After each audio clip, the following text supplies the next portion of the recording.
Hi welcome to great Andhra. నేను చందన. మనతో పాటు ఉన్నారు డాన్స్ మాస్టర్ విజయ్ గారు. ఆయన పేరు చెప్తే మేబీ కొంతమంది తెలియకపోయినా ఆయన సాంగ్స్ మాత్రం చాలా మందికి తెలుసు. ఎందుకంటే సోషల్ మీడియాలో రీల్స్లో కావచ్చు లేకపోతే మనకి యూట్యూబ్ షార్ట్స్లో కావచ్చు, అసలు ఒక ఊపు ఊపేసిన సాంగ్స్, ఒక ట్రెండ్లోకి వెళ్ళిపోయిన సాంగ్స్లో చాలా కొరియోగ్రఫీ చేసినవి ఆయన సాంగ్స్ లిస్టులు ఉన్నాయి. సో ఒక్కోటి మనం మాట్లాడాలని చాలా పెద్ద లిస్టే ఉంది. నిజానికి హిట్ సాంగ్స్ అందులో ఇంకా ఎక్కువే ఉన్నాయి. సో ఇప్పుడైతే కనుక ఆయన గురించి ఇంకొంచెం ఇంట్రెస్టింగ్ విషయాలు అంటే అసలు కొరియోగ్రఫీ దగ్గర అసలు ఎలా ఉంటాయి సిచ్యువేషన్స్ అవి మాటల్లో విందా ఆయన మాటల్లోనే. హాయ్ అండి. మనం ఇదివరకు కలిసాం పుష్ప అప్పుడు ఆ సాంగే చాలా పెద్ద వైరల్ అసలు కదా. సమంత గారితో మీరు అప్పుడు ముగ్గురు కలిసి చేసినట్లున్నారు కదా, ముగ్గురు మాస్టర్స్ ఉన్నారు.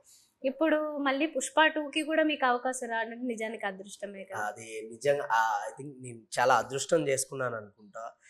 అంటే ఇంత పెద్ద సినిమాలో అంటే ఒక ఇంపార్టెంట్ సీక్వెన్స్లో నేను ఉన్నందుకు నాకు చాలా సంతోషంగా. అప్పుడు ఒక సాంగ్ కి చేశారు, ఇప్పుడు 2 songs కి చేశారు. కాకపోతే ఒకటి లోటు ఏంటంటే ఆ ఐటమ్ సాంగ్ ఏదైతే ఉందో ఆ స్పెషల్ సాంగ్ అప్పుడు స్పెషల్ సాంగ్ కి చేశారు అంటావా, కానీ ఇప్పుడు మీకు అవకాశం దక్కలేదు. మరి అది అవునండి. ఇప్పుడు దానికన్నా ఇంపార్టెంట్ సీక్వెన్స్ అండి, సినిమాకి ఇంపార్టెంట్ సీక్వెన్స్ జాతర సీక్వెన్స్, అది అందరికీ తెలిసింది. అంతకన్నా ఇప్పుడు జాతర సీక్వెన్స్ అనేది టోటల్ సినిమా మొత్తానికి ఒక అంటే పెద్ద మూమెంట్ అది. సో 20 minutes ఏముందో అలాంటి దీంట్లో ఆ పాట అయినందుకు చాలా హ్యాపీ. ఇంకా అంతకన్నా హ్యాపీ అంటే పుష్ప పార్ట్ 1లో మనం ఒక్కటే చేశాను, బట్ ఇందులో ఏంటంటే 2 songs చేశాను. అంటే ఇంత పెద్ద సినిమాలో అది ఒక గ్రేట్ డైరెక్టర్, ఒక సూపర్ స్టార్, ఒక బన్నీ గారితో నేను కలిసి పనిచేయడం, అలా 2 songs చేయడం అంత ఈజీ కాదు. అదృష్టమే డెఫినెట్లీ. అయితే ఈ టీ పట్టుకుని ఇలా తిప్పుతూ ఇట్లా నుంచి ఇటు తిప్పారు, అది వలగలేదా అసలు ఆయన మీద కూడా? ఎందుకంటే ఆ కాస్ట్యూమ్స్, ఆ మెయింటెనెన్స్ ఉంటది కదా, ఎంత కాదన్నా రియాలిటీతో చేశారని చెప్పారు. వలగలేదా? లేదండి. యాక్చువల్లీ చాలా మంది అనుకుంటున్నారండి, నాకే 2-3 అడిగారు అదేమైనా సీజీ అంటే, అది ఎందుకురా సీజీ లేదండి, వలగలేదు. నేను కూడా మీలాగే నేను నార్మల్ ప్రాక్టీస్ చేసినప్పుడే నాకే 1-2 drops కింద పడ్డాయి. బట్ బన్నీ గారిది కూడా ఏమైనా అలా చేసినప్పుడు పడుతుందేమో అనుకున్నా కానీ 1 drop కూడా కింద పడలా. ఇది ఎవరి ఐడియా? ఎందుకు వచ్చింది అంటే అసలు ఏదో చేశారు కానీ అసలు ఆ డౌట్ ఏంటి అసలు నాకు అర్థం కాలేదు. అంటే సెట్ లో చాలా మంది ఐడియాస్ రావడం కొంచెం ఉంటది కదా. బట్ నాకు ఐడియా కూడా ఏంటంటే అది సుక్కు సార్ వల్లే వచ్చింది. అంటే ఆ క్యారెక్టర్ ఇష్టం మెయిన్గా. సుక్కు సారు ఆయన పార్ట్ 1లో కూర్చొని బన్ తింటూ ఉంటుంది టీ గ్లాస్, నాకు అక్కడి నుంచి వచ్చింది ఆ మూమెంట్. అలా చూసిన వాటిలోంచి కొన్ని ఐడియాస్ డెవలప్ అవుతూ ఉంటాయి. అవునండి, 100%. ఇప్పుడు క్యారెక్టర్స్ నుంచే పుట్టుకొచ్చిన మూమెంట్స్ అన్నీ అండి. అసలు సినిమాలో ఇంకా వేరే లెవెల్లో ఉంటుంది. యాక్చువల్లీ ఇలా కొంచెం సూపర్ స్టార్స్తో చేసేటప్పుడు ఏంటంటే రిస్క్ చేయాలంటే ఎందుకు వచ్చింది వాళ్ళు ఏమన్నా అంటారేమో అనే కొద్దిగా భయం కూడా వేసి కొన్ని అవాయిడ్ చేద్దాం అనిపించవచ్చు. ఏమన్నా టఫ్ ఇలాంటివి ఏవైనా లేదా? అలా ఉంటుందా? అలా అంటే నేను భయపడితే ఫస్ట్ నేనేం చేయలేనండి. నేను కరెక్ట్ కంపోజ్ చేస్తేనే నేను ప్రజెంటేషన్ చేయగలను. ఇప్పుడు నేనేమనుకుంటున్నానో సుక్కు సార్ కావని బన్నీ సార్ కావని నేను చెప్తేనే కదా వాళ్ళకి అర్థమవుతుంది. నేనే భయపడుతూ ఉంటే మనం ప్రజెంటేషన్ ఎప్పుడు వెళ్తుంది వాళ్ళ దగ్గరికి? మనం కాన్ఫిడెంట్గా మనం ఏమనుకుంటున్నాం అది చేసి చూపిస్తే అప్పుడు వాళ్ళకి అర్థమవుతుంది. సో అందులో భయం అనేది, డౌట్ అనేది ఎప్పుడు పెట్టుకోకూడదు. అంటే కెరియర్లో ఎప్పుడు అది పెట్టుకోకూడదు అని. ఇప్పుడు డైలాగ్ రైటర్ ఇలాంటి వాళ్ళు అయితే కొన్ని పంచ్ డైలాగులు కొన్ని రాసుకుంటారు. ఒక 4-5 రాసుకుంటే ఒకటి ఓకే అవ్వచ్చు, అది కూడా ఓకే అవ్వక ఇంకోటి చేసుకోవచ్చు, ఇలా రాసుకుంటారు వాళ్ళు. అయితే మీ డాన్స్ స్టెప్స్ ఏంటంటే హుక్ స్టెప్స్ ఇప్పుడు చాలా ఇంపార్టెంట్. అలాంటివి కొన్ని ప్రిపేర్ చేసుకోవాలి, ఏది ఓకే అవుతుందో తెలీదు. అట్లాగా ఈ మూవీలో పుష్ప 2లో చాలా సినిమాలు ఉన్నాయి, నేను జస్ట్ అది మన వాళ్ళకి చాలా మందికి ఇంట్రెస్ట్ కాబట్టి అది అడుగుతున్నాను. అలా ఎన్ని మనం పుష్ప గురించి మాట్లాడాలండి.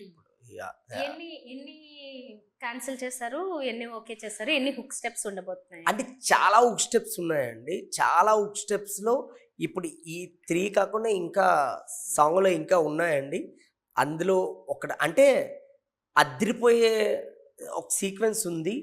సాంగ్ ఎండింగ్లో ఉంటుంది. అది మ్యాడ్గా ఉంటుంది, అసలు మామూలుగా ఉండదు. సో ఆ సీక్వెన్స్ ఇప్పుడు మీరు టీ గ్లాస్ అవ్వని ఆర్ ఈ ఫోన్ మూమెంట్ అవ్వని ఆర్ షూ మూమెంట్ మీరు ఎలా ఎంజాయ్ చేస్తున్నారో అది కూడా అంతే ఎంజాయ్ చేస్తారు. ఒకటి మాత్రం వారసత్వంగా కంటిన్యూ చేస్తుంది చెప్పు.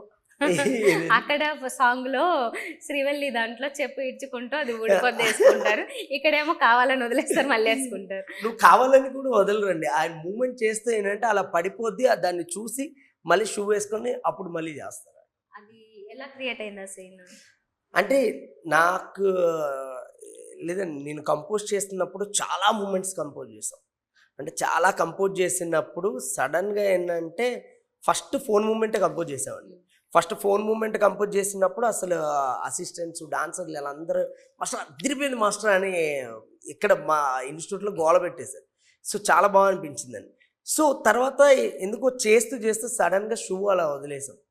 సో నాకేమనిపించిందంటే అంటే ఇది రీచ్ అవుతుందో లేదో, సార్కి బన్నీ గారు కావని సుక్కు గారు కావని అంత నచ్చుతుందో లేదని నేను నా పర్సనల్గా డౌట్ పెట్టుకున్నాను. బట్ అదే నచ్చింది. అది నచ్చి జనాలకి ఇప్పుడు జనాలు ప్రతి ఒక్కరికి అది నచ్చి ఎక్కువ రీల్స్ చేశారు. అదేవని అండ్ టీ గ్లాస్ దాని 3 మూమెంట్లు. అంటే నాకు తెలిసి ఇప్పటిదాకా ఒక్క సాంగ్లో ఎన్ని హుక్ స్టెప్స్ ఏ సాంగ్లో లేవు. అంటే నేను చూసిన సాంగ్లో ఏ సాంగ్లో లేవు. యాక్చువల్లీ ఏంటంటే హెవీ డాన్స్ స్టెప్ కాదు అది, అది న్యాచురల్ స్టెప్స్ లాగా న్యాచురల్ గా బై మిస్టేక్ జరిగిన లాంటివి. యాటిట్యూడ్ అండి, యాటిట్యూడ్ నుంచి వచ్చే మూమెంట్స్ ఇవ్వాలి. అది మీకు ఇదొక్కటే కాదు, మంచి హిట్ సాంగ్స్ చాలా ఉన్నాయి.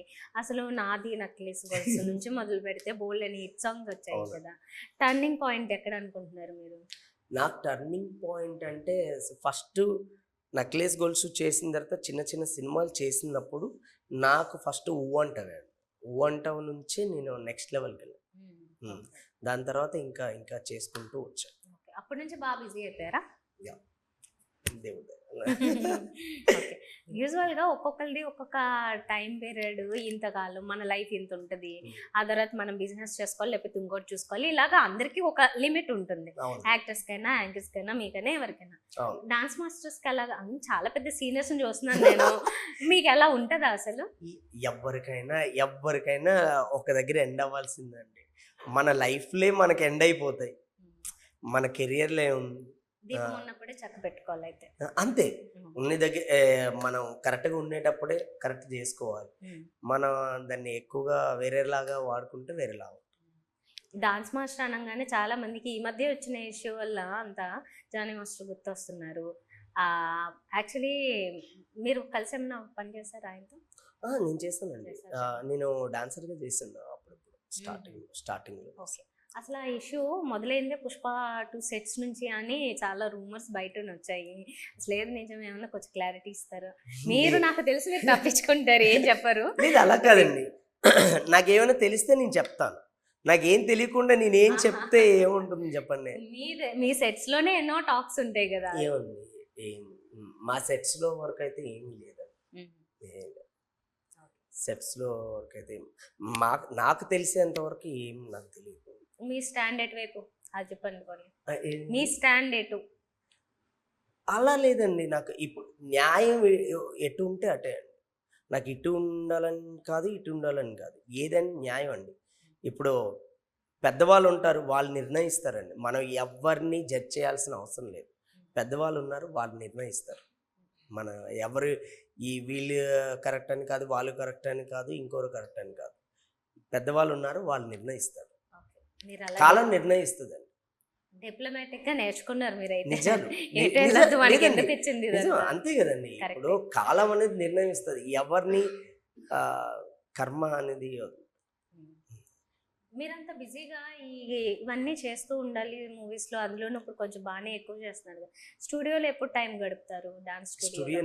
నేను ఉన్నానండి, అసిస్టెంట్స్ ఉంటారు, వాళ్ళు చూసుకుంటారు అసిస్టెంట్స్. ఇది ఎప్పుడు పెట్టారు? ఊ అంటావా ఊహు అంటా తర్వాత పెట్టారా?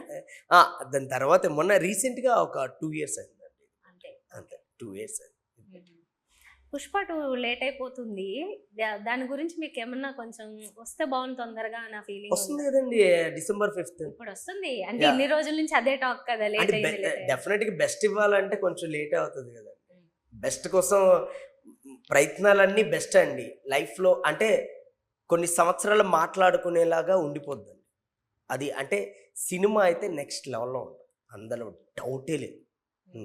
అంటే కొన్ని సీక్వెన్స్లు ఇప్పుడు మేము వర్క్ చేసే దాంట్లో కొన్ని సీక్వెన్స్లు చూసుకుంటే, నేను దగ్గరగా చూసుకుంటే సుక్కు గారు ఉన్నారు. అంటే సుక్కు సార్ గురించి మనకు తెలిసింది ఆయన ఎంత పర్ఫెక్షనిస్ట్. ఆయన అంటే నేను చూసిన అంటే ఏదో క్యారెక్టర్ అండి. ఇప్పుడు ఎగ్జాంపుల్ ఏదో ఒక క్యారెక్టర్, ఒక పోలీస్ క్యారెక్టర్ నార్మల్గా ఒక ఎలా ఉంటే పోలీస్ క్యారెక్టర్ అంటే ఒక హోందాగా అలా ఉండాలి. సుక్కు సారే వెళ్ళి అక్కడికి వెళ్ళి నేను సెట్లో చూసినప్పుడు సుక్కు సారే వెళ్ళి పోలీస్ ఏంటి ఇలా ఇలా ఎందుకు ఉంటున్నావు, ఇలా కాదు కదా, ఇలా ఉండాలి కదా, హ్యాండ్స్ బ్యాక్ పెట్టుకొని ఇలా ఉండాలి కదా అని. అంటే ఆయన అంత క్లారిటీగా చూసుకుంటారు.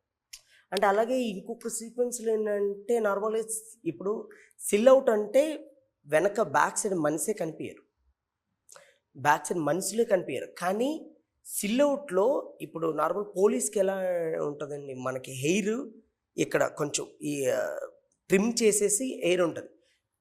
ఆయనకి అక్కడ సిల్అవుట్లో కనిపించకపోయినా సరే ఆయన అంత క్లారిటీగా ఈ అబ్బాయికి ఎందుకు హెయిర్ ఉంది, పోలీస్ ఇలా ఉండడు కదా అనుకున్న ఆయన సిల్అవుట్లో పెట్టేవాడిని మళ్ళీ అందరినీ పిలిచి ఈయన హెయిర్ స్టైల్ కరెక్ట్ చేయండి అని కరెక్ట్ చేసిన తర్వాత షార్ట్.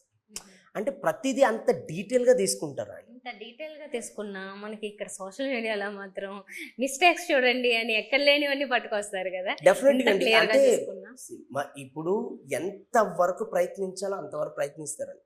సుక్కు సార్ ఏంటంటే లాస్ట్ మినిట్ వరకు అంటే షార్ట్ ఓకే అంత వరకు ఆయన ప్రాణం పెట్టేస్తారండి. ఆయన చేయడం చూస్తే మనకి ఏంటంటే ఇంత ఓపిక ఈయనకి ఎక్కడి నుంచి వస్తుంది అసలు. అంటే ఇప్పుడు ఎడిట్లో కూర్చుంటారు, తర్వాత సాంగ్స్ వింటారు, ఫైట్స్ గురించి మాట్లాడతారు, సీన్స్ గురించి డిస్కషన్ చేస్తారు.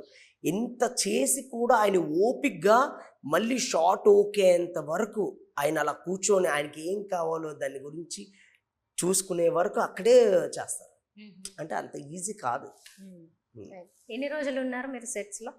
నేనైతే 1 year ఉన్నాను. 1 year అక్కడే అయిపోయింది 1 year. మధ్యలో వేరే మూవీస్ ఏం చేస్తున్నారు? అంటే గ్యాప్లో చేశానండి, గ్యాప్లో చేశాను. బట్ ఏంటంటే ఎక్కువగా మన సినిమా మొత్తం ట్రావెల్ చేశాను. అయితే సినిమా గురించి బాగా తెలుసు, మొత్తం ఆల్మోస్ట్ చూసినట్లే. లేదండి, నేను చేసిన సీక్వెన్స్ నేనేం అడగట్లేదు, మీరు చూసినట్లే. అంటే నార్మల్గా ఇప్పుడు మేము చేసిన దాంట్లో ఇప్పుడు ఫైట్లో అవన్నీ నేను కొన్ని దగ్గర నుంచి చూస్తున్నాను కదండి, మైండ్ బ్లోయింగ్గా ఉంటుంది. అక్కడ బన్నీ సార్ హార్డ్ వర్క్ అవని ఆయన ప్రాణం పెట్టేస్తారు, ఈయన వచ్చేంత వరకు వదిలిపెట్టరు. అసలు వేరే లెవెల్ అసలు. ఇప్పుడు కమింగ్ ఏ మూవీస్ రాబోతున్నాయి మేబీ? ఇప్పుడు మిరాయి ఒకటి ఉందండి, తర్వాత బెల్లంకొండ గారిది ఒక సినిమా ఉంది, తర్వాత ఇంకా ఉన్నాయండి లైనప్లో. మళ్ళీ మ్యాట్ 2 ఉంది. మ్యాట్ 2లో ఈసారి మంచి మా సాంగ్స్ ఉన్నాయి. కళ్ళజోడు కాలేజ్ పాప మీరు ఎలా ఎంజాయ్ చేశారో, మొన్న రీసెంట్గా లడ్డూ గారిని పెళ్ళి అది కూడా బాగా ఎంజాయ్ చేశారండి. అలాగే నెక్స్ట్ వచ్చే సాంగ్లు కూడా ఇంకా అదిరిపోతాయి. ఆ కళ్ళజోడు సాంగ్ లో ఏంటంటే అన్ని మంచి హుక్ స్టెప్స్ లాగా ఉంటాయి, అంటే సింపుల్ నైస్ గా త్రూట్ సాంగ్ అంతా చాలా బాగా అనిపించింది. అంటే ఆ సాంగ్ కంపోజ్ చేసినప్పుడు కూడా అండి నాకేంటంటే కాలేజ్లో ఒక ఫేర్వెల్ ఒక పార్టీ జరిగితే ఎలా ఉంటుంది, అంటే ఒక అమ్మాయిలకి అబ్బాయిలకి ఒక చిన్న కాంపిటీషన్ లాగా. సో వాళ్ళిద్దరి మధ్యన జరిగేది ఒక చిన్న ఫన్ క్రియేట్ చేసాం. అంటే మూమెంట్లో కూడా చిన్న ఫన్ ఉంటుంది. ఇప్పుడు అలాంటిదే ఇందులో కూడా మ్యాట్ 2లో ఉంటుంది. అవునండి, మ్యాట్ 2లో కూడా ఇంకొంచెం మాస్ సాంగ్ ఉంటుంది, అందరికి ఎక్స్పెక్ట్ చేయరు. అది కూడా చాలా బాగుంటుంది యాక్చువల్లీ. 2 క్వశ్చన్స్ నాకు. ఇప్పుడు చాలా మంది ఏంటంటే, అంటే చెప్పారు వాళ్ళ అభిప్రాయాలు, కొంతమంది అలా చెప్తూ ఉంటారు, అది నిజమా కాదు తెలియదు కానీ, డాన్స్ బాగా రావాలంటే గ్రేస్ఫుల్గా అలాగా ఆ బాడీలో రిథము ఇవన్నీ హైట్ ఎక్కువ ఉన్న వాళ్ళకంటే కొంచెం తక్కువ ఉన్న వాళ్ళకి బాగా వస్తుంది అనేది టాక్. నిజమేనా? You agree? ఎందుకండి? అయ్యో, ప్రభాస్ గారు అవునులే, చాలా ఆయన బాగా స్వింగ్ చేస్తారు. మూమెంట్స్ బాగా చేస్తారు అని పేరు. వేవ్స్ ఎంత బాగా చేస్తారు ప్రభాస్ గారు. తర్వాత మహేష్ బాబు గారు, ఆయన కట్టింగ్ మూమెంట్స్ ఎంత బాగా చేస్తారు. ఇప్పుడు పోక్రీలో చూడొద్దంటున్నా, ఇప్పుడు ఆ సాంగ్లు ఎంత గ్రేస్గా చేస్తారు. అందరూ బాగా చేస్తారండి. అంటే ఎవరి స్టైల్లో వాళ్ళకు ఉంటుంది, ఒక్కొక్కరిది ఒక్కొక్క స్టైల్ అంతే. అలా ఏమీ లేదు, దానికి ఏం సంబంధం లేదు, అస్సలు సంబంధం లేదు. అంతేలే. హైట్, లావు ఎగ్జాంపుల్ ఏం సంబంధం. రితిక్ రోషన్ గారు. ఓ, ఎంత డాన్స్ మరి మీరు రణబీర్ కపూర్, శ్రద్ధ కపూర్ వీళ్ళని ఎప్పుడు కలిసారు? దేనికి? రణబీర్ కపూర్ది తు జూటీ మే మట్కర్ అని ఒక సినిమా ఉందండి. అందులో షో మీద తుమ్కా అని ఒక సాంగ్ ఉంది. ఆ సాంగ్ చేసామండి. నేను మళ్ళీ ఓ అంటావ తర్వాత గణేశాచార్య మాస్టర్తో కలిసి మళ్ళీ చేసాం అనమాట ఆ సాంగ్. సో ఎక్కువ చేయలేదు కదా బాలీవుడ్ లో? లేదండి, లేదు. నెక్స్ట్ ఇంకా లేదు, అంటే అవకాశం ఎక్కడ వచ్చినా సరే బెస్ట్ అయితే ఇస్తామండి. శ్రద్ధ కపూర్ది అది స్త్రీ 2 హిట్ అయ్యేసరికి యాక్చువల్లీ మన దీంట్లో కూడా ఆ ఐటమ్ సాంగ్ ఫస్ట్, ఆ స్పెషల్ సాంగ్ నాకు ఇదే వస్తుంది పొరపాటున. ఆ స్పెషల్ సాంగ్ లో తన్నే అడిగితే ఐ థింక్ 8 crores ఏమో అడిగారామే, 10 crores అన్నామే, ఎంతో పెద్ద అమౌంట్ ఉంది. నేను చెప్తాను. అయితే అంతకుముందు సమంత గారు 5 crores తీసుకున్నారు, ఇప్పుడు శ్రీలీల గారు ఆ సాంగ్ కి 2 crores తీసుకున్నారు. సో అందుకని ఆమెని పెట్టారు అన్నారు. ఏది నిజము? కాదండి, ఏదో అంటే పక్క నుండి అందరు ఇచ్చినట్టే చెప్తున్నారు అసలు. అంటే పక్క నుండి మేనేజర్స్ వీళ్ళకి కూడా తెలియదు అంతా. అంటే వీళ్ళు అంత క్లారిటీ, వాళ్ళు 8 వీళ్ళు 2 వీళ్ళు 5 అని అంటే నాకు తెలిసి ప్రొడ్యూసర్ల కన్నా ఎక్కడ ఇన్ఫర్మేషన్లే ఎక్కువ ఉన్నాయి. మంచి స్టార్ అంటే హీరోయిన్స్ లో కూడా మంచి స్టార్ క్రేజ్ ఉన్న వాళ్ళు కాబట్టి ఒక్క సాంగ్ తీసుకున్నా కూడా ఎంత ఉంటుందా వాళ్ళకి రెమ్యూనరేషన్స్? అక్కడ అంటే సాంగ్ బట్టి డిమాండ్ బట్టి ఉంటుందండి. ఆ డిమాండ్ బట్టి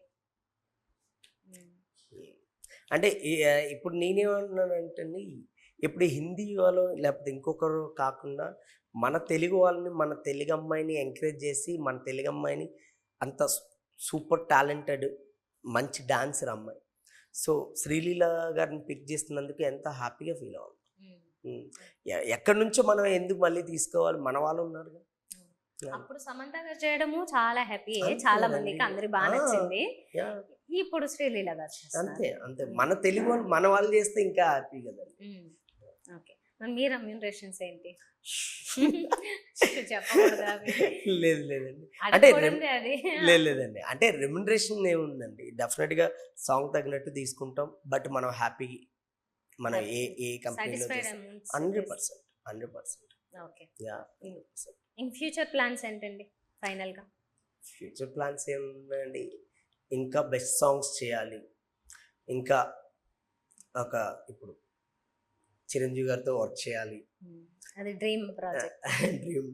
అండ్ ఎన్టీఆర్ సార్తో వర్క్ చేయాలి, చరణ్ సార్తో వర్క్ చేయాలి. అంటే చరణ్ సార్ ఒక గ్రేస్ డాన్సర్, అలాంటి ఆయనతో వర్క్ చేయాలని వెయిట్ చేస్తున్నాను. అలాగే ఎన్టీఆర్ సార్ ఒక స్పీడ్ డాన్సర్. అసలు అంటే ఆయన స్పీడ్ అందుకోవాలంటే నేను ఇంక కంపోజ్ చేయాలంటే ఇంకా డే నైట్ పడుకోవాల్సిన అవసరం లేదు, ఇంకా దాని గురించి ఆలోచించి. సో ఇలాంటి వాళ్ళతో ఖచ్చితంగా వర్క్ చేయాలనుకుంటున్నాను. ఐ హోప్ ఖచ్చితంగా. ఓకే, ఈ పుష్ప 2లో మీరు చేసిన రెండిట్లో జాతర సీక్వెన్స్ చాలా ఇంపార్టెంట్ కదా.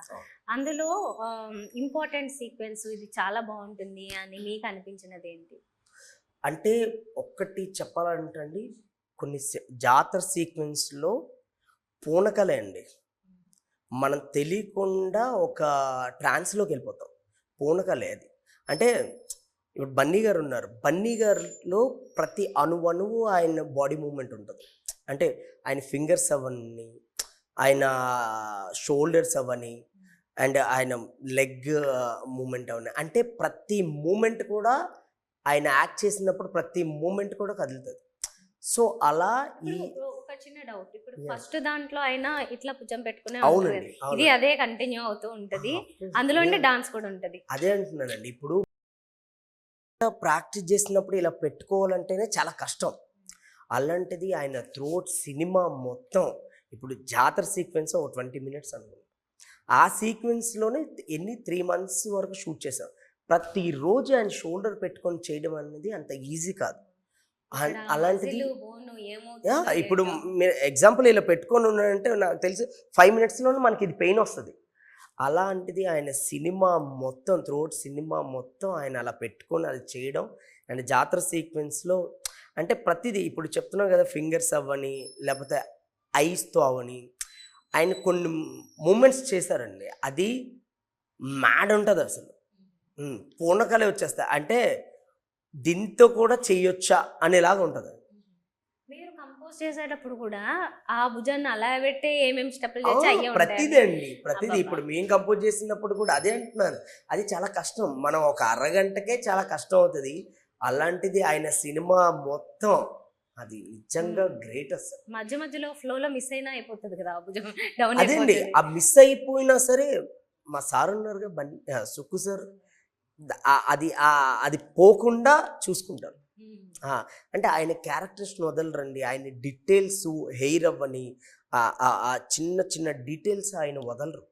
ఆయన ప్రతిదీ కూడా చాలా డీటెయిల్గా చూస్తారు ఆయన.